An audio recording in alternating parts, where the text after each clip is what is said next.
தற்போது கிடைத்திருக்கும் மேலும் ஒரு முக்கிய செய்தி, 20% போனஸ் வழங்க வேண்டும் என NLC தொழிலாளர்கள் போராட்டத்தில் ஈடுபட்டுள்ளனர். தற்போது கிடைத்திருக்கும் முக்கிய செய்தியாக நாம் பார்த்து வருகிறோம்.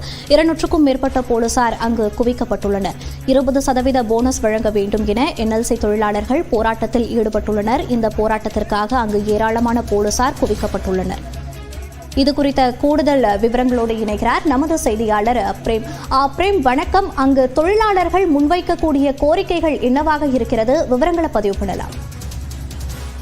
மோனிஷா, பல வருடங்களாக கடலூர் மாவட்டம் நெய்வேலி NLC நிறுவனத்தில் சுமார் 6000க்கும் மேற்பட்ட ஒப்பந்த தொழிலாளர்கள் பணிபுரிந்து வருகின்றனர். ஆனால் கூடுதலாக இங்க இருக்கக்கூடிய NLC-யோட நிரந்தர தொழிலாளர்களுக்கு ஆண்டுதோறும் வழங்கக்கூடிய தீபாவளி போனஸ் என்பது அதிக அளவில் வழங்கப்படுகிறது. குறிப்பாக அதிகாரிகளுக்கு 5 லட்சம் வரையும் போனஸ் வழங்கப்படுகிறது. அதே போல் நிரந்தர தொழிலாளர்களுக்கு 2 லட்சம் வரை போனஸாக வழங்கப்படுகிறது. ஆனால் 60% உற்பத்திக்காக சொசைட்டி தொழிலாளர்கள் மற்றும் ஒப்பந்த தொழிலாளர்கள் பணியாற்றி வருகின்றனர்.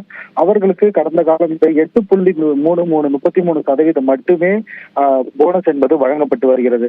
கடந்த காலங்களில் தொடர்ச்சியாக இந்த 20% போனஸ் வழங்க வேண்டும் என உள்ளிட்ட பல்வேறு கோரிக்கைகளை வலியுறுத்தி தொழிலாளர்கள் போராட்டத்தில் ஈடுபட்டனர். ஆனால் இதுவரை NLC நிர்வாகம் நடவடிக்கை மேற்கொள்ளவில்லை. இந்த அடுத்த மாதம் தீபாவளி பண்டிகை நெருங்கும் நிலையில் இந்த ஆண்டாவது 20% போனஸ் என்பது NLC-யுடைய ஒப்பந்த தொழிலாளர்களுக்கு வழங்க வேண்டும் என்பதை வலியுறுத்தி தற்போது ஒப்பந்த தொழிலாளர்கள் 500க்கும் மேற்பட்டோர் தற்போது சுரங்க நிர்வாக அலுவலகத்தை நோக்கி பேரணியாக முற்றுகையிட்டு போராட்டத்தில் ஈடுபட உள்ளனர். அதன் தொடர்ச்சியாக நெய்வேலியில் உள்ள கியூபாலம் அருகே சுமார் 500க்கும் மேற்பட்ட தொழிலாளர்கள் ஒன்று திரண்டிருக்கிறார்கள். 200க்கும் மேற்பட்ட போலீசார் குவிக்கப்பட்டிருக்கிறார்கள். தொடர்ச்சியாக அங்கிருந்து பேரணிக்கு அனுமதிக்க மறுப்பு தெரிவித்து போலீசார் பேரிகார்டுகள் அடைத்து தற்போது அடைத்திருக்கிறார்கள். இதனை தொடர்ச்சியாக முற்றுகையிட்டு போராட்டம் தொடருமா என்பது கேள்விக்குறியா இருக்கிறது. ஆனால் தொழிலாளர்கள் 20% போனஸை உடனடியாக அமல்படுத்த வேண்டும் என்ற கோரிக்கையை வலியுறுத்தி தற்போது கோஷங்கள் எழுப்பி வருகிறார்கள். மனுஷா, விரிவான விவரங்களுக்கு நன்றி பிரேம்.